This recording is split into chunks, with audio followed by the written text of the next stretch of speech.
Brought to you by TechnoSpark 20 series smartphones.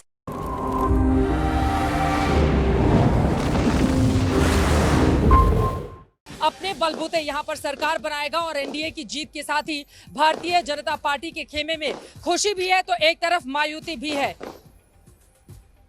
और इस वक्त हम सीधे रुक कर लेते हैं। श्वेता सिंह मेरी सहयोगी जुड़ी हुई है सचिन पायलट से, वो इस वक्त बातचीत करेंगी। श्वेता।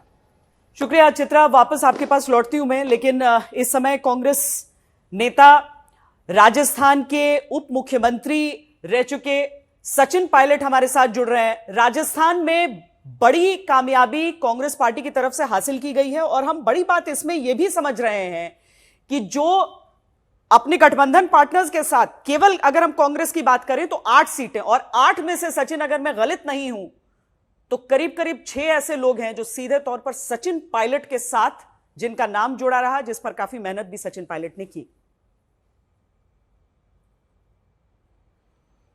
नहीं, पहली बात तो मुझे लगता है कि जो जनादेश अब तक सामने आया है उस बड़ा स्पष्ट है कि लोगों ने एनडीए गठबंधन की जो सरकार रही उसको एक तरह से नकारा है। आंकड़े अभी और आ रहे हैं, काउंटिंग ख़त्म नहीं हुई है, लेकिन राजस्थान में भी जो बहुमत उम्मीद करते थे भाजपा, पिछली बार हमको एक भी सीट नहीं मिली थी, इस बार हम लोगों को वहाँ हमारे गठबंधन को 11-12 सीटों में हम लोग जीत रहे हैं। तो उसमें उम्मीदवार सभी के होते हैं श्वेता जी, वो किसी एक व्यक्ति के नहीं है। हमारी पार्टी वहाँ जीती है, लेकिन मुझे खुशी है कि विधानसभा के चुनाव के हार के बाद 4 या 5 महीने के अंदर जनता ने बड़ा एक स्पष्ट और एक दमदार संकेत दिया है पूरे देश को, और मुझे बड़ी खुशी है कि हम लोगों का जो परफॉर्मेंस है वो पहले से बहुत बेहतर रहा। और बीजेपी की सरकार को लोगों ने बहुत सारे जो दावे किए गए 300, 400, 500 के, उसको नकारा है। और जो अहम और अहंकार की राजनीति एक तरह की उनकी पहचान बन गई थी, उसको जनता ने सिरे से खारिज किया है। नहीं, लेकिन अगर हम एक ऐसे राज्य की बात कर रहे हैं जहां पर लगातार 25 की 25 सीटें बीजेपी जीतती रही, उस समय 2024 के चुनावों में ऐसा क्या अलग रहा कि कांग्रेस ने इस तरीके से वहां पर वापसी अपनी इतनी सीटों पर कर ली? देखिए, मुझे लगता है कि राजस्थान में, जैसा आपने कहा कि पिछले लोकसभा चुनावों में हम लोग एक भी सीट नहीं जीत पाए थे, लेकिन इस बार हमारे प्रत्याशी, हमारा कैंपेन, हमारा नैरेटिव और जो मुद्दों को लेकर हम जनता के बीच में गए राजस्थान के अंदर और देश के अंदर, उसको लोगों ने पसंद किया। भारतीय जनता पार्टी की सरकार बनने के बावजूद भी कई सारे सत्ता के केंद्र बन गए हैं, और जो डबल इंजन का जो हमेशा हवाला दिया जाता है वो यहाँ पूरी तरह फेल हुई है।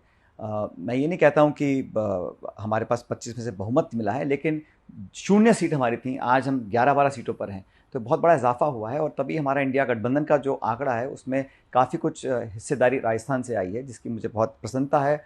और मैं धन्यवाद देना चाहता हूं मतदाताओं का, प्रदेश का और देश का, जिन लोगों ने कांग्रेस को और हमारे गठबंधन के साथी के प्रत्याशियों को अच्छे बहुमत से जीत की ओर भेजा है।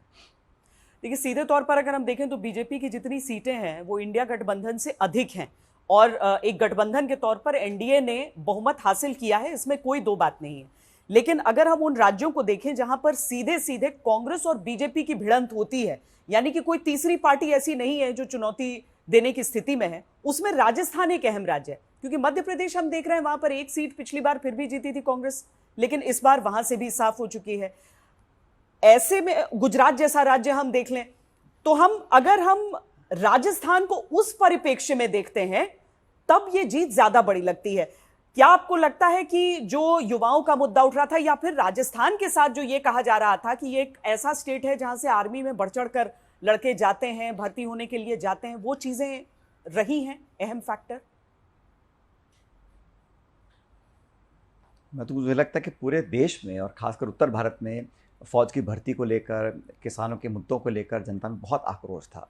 लोग शायद बोलते ना हों, लेकिन जहन में उनके रहती थी बात कि सरकार को हमने जनादेश दिया है और जो नीति निर्माण हो रहा है वो हमारे हितों के खिलाफ हो रहा है। और महंगाई, बेरोजगारी बहुत बड़े मुद्दे थे, और जहाँ जहाँ भाजपा के खिलाफ विकल्प था लोगों का, चाहे वो बंगाल हो चाहे उत्तर प्रदेश हो, लोगों ने वोट डाला है। और राजस्थान में क्योंकि द्विपक्षीय चुनाव होता है, तो यहाँ पर कांग्रेस को अच्छा हमको परफॉर्म करने का मौका मिला है। और ये बात सही है कि मध्य प्रदेश, छत्तीसगढ़ में हमारा परफॉर्मेंस अच्छा नहीं रहा, उसके बहुत सारे कारण हैं। लेकिन जो कहने की बात यह कि जो सत्ता में थे, बहुमत के बावजूद भी अपने आप को 300, 400, 500 की बातें करते थे, तो एक मॉरल डिफीट तो है ही। आंकड़े अभी तो फाइनल हुए नहीं हैं, शायद कल तक पता पड़ेगा एक्चुअली क्या होगा, लेकिन एक जो संदेश है, जो मैसेज है, जो एक देश के लोगों ने एक एक स्पष्ट संकेत दिया है इस बैलेट ईवीएम के माध्यम से, ये दिया है कि हम लोग इससे खुश नहीं थे। अब सरकार का निर्माण होगा, कल हमारी इंडिया अलायंस के नेताओं की मीटिंग होगी, उसमें चर्चा की जाएगी क्या विकल्प तलाशने हैं, कैसे क्या करना है। लेकिन जो पहला टेक अवे है चुनाव के परिणामों का अब तक, वो बड़ा साफ है कि जो जनता को फॉर ग्रांटेड लेते थे या समझते थे कि हम अब सिर्फ भाषणों से चुनाव जीत जाएंगे, अब जनता परफॉर्मेंस चाहती है। और मुझे लगता है कि सबसे बड़ा मुद्दा मुझे लगा देश में जो खाई बढ़ गई थी अमीर गरीब की, गांव शहर की, उसका एहसास सत्ता के लोगों को नहीं हो रहा था।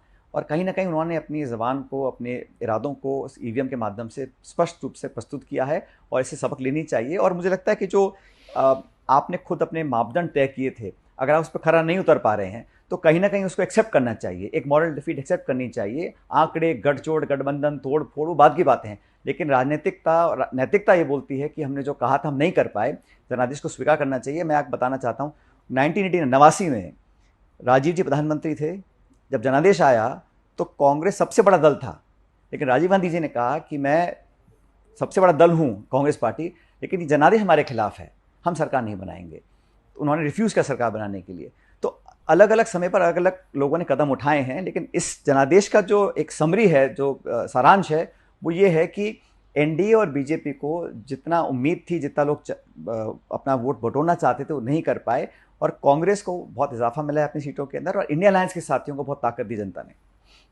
एक आखिरी सवाल आपसे पूछ रही हूं, क्योंकि 100 सीटें कांग्रेस छूती हुई दिख रही है, लेकिन एनडीए के पास बहुमत है।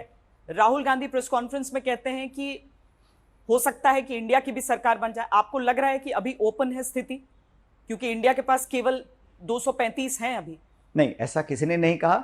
बड़ा स्पष्ट राहुल गांधी जी ने और खड़गे जी ने जो कहा, वो हमने कहा कि हमने चुनाव लड़ा एज ए गठबंधन, हमारे अलायंस के साथ मिलकर चुनाव लड़ा। जो भी निर्णय, चर्चा, संवाद और हमको डिसीजन लेना होगा, वो सबसे बात करने के बाद कर लेंगे। आज तो सिर्फ जो शुद्ध रूप से परिणाम आए हैं, जो आंकड़े हैं, उस पर चर्चा कर रहे हैं। क्या करना है, नहीं करना, ना हाँ कहा ना कहा, कल चर्चा के बाद इस पर निर्णय लिया जाएगा कि हम एज ए कोलिशन लोग क्या करना चाहते हैं। लेकिन मैं सिर्फ आंकड़ों की चर्चा कर रहा हूँ, और यूपी, बंगाल, राजस्थान, हरियाणा, अलग अलग राज्यों में जहाँ बीजेपी को सेटबैक मिला है, उसका कोई ना कोई तो रिस्पॉन्सिबिलिटी लेना चाहिए किसी ना किसी को। तो बहुत शुक्रिया सचिन पायलट जी हमसे बातचीत करने के लिए। तो राजस्थान में जिस तरीके की सीटें मिली हैं चित्रा कांग्रेस पार्टी को वहां पर, और चूंकि स्पष्ट तौर पर दो धड़ों में समझ में आता था कि एक अशोक गहलोत का धड़ा, एक सचिन पायलट का, तो उस हिसाब से अगर देखा जाए तो 6 उनमें से कम ऐसे हैं जो सीधे तौर पर उस क्षेत्र से आते हैं जहां पर प्रभाव रहा है और जो गुट के भी माने गए। तो वो कामयाबी कांग्रेस पार्टी की जिसमें सचिन पायलट का योगदान रहा। चित्रा।